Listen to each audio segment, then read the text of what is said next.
The passage from the movie Good Will Hunting, when Sean Maguire talks about how Will is still just a kid and does not know enough about the world to tell him what true beauty is, and tells Will that he does not know everything like he assumes he does, is a true coming of age moment.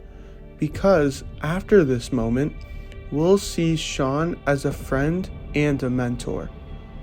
From this point on in the film, Will acts more like an adult than a kid, and we see Will tries to learn to overcome his childhood fears and to develop an emotional and vulnerable person so he can live a fulfilling life, which Mr. Maguire helps Will with, especially after the heartfelt scene between the two of them.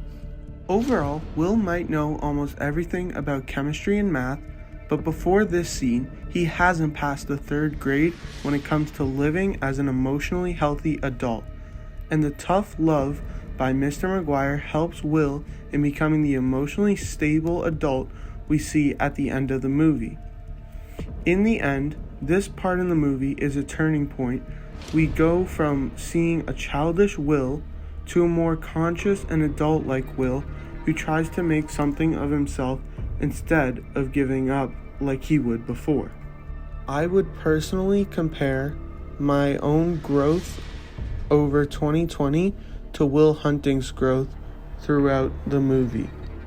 Both of us started as childish people who didn't truly care about our job/schooling. Over the course of 2020, I learned I needed to get more serious about school, or else I would end up like Will Hunting, being a janitor or a construction worker.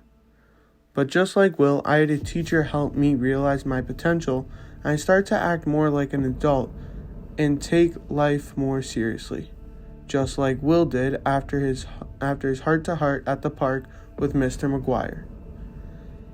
Ever since that time with my teacher, I have started to prepare for post-secondary. I even got a job to help pay for my university, which a year ago I never thought I would even be going to university or college. This would relate well because before Will solved the math problem, he was not going to do anything important with his life, and he was on the verge of heading to prison. Instead, at the end of the movie, being one of the smartest humans in the world. I believe that this teacher had really helped me over 2020 to realize that maybe one day I can become one of the smartest humans in the world if I really work at it. And hopefully through 2021, 2022, and so on, I will become one day just as smart as Will Hunting.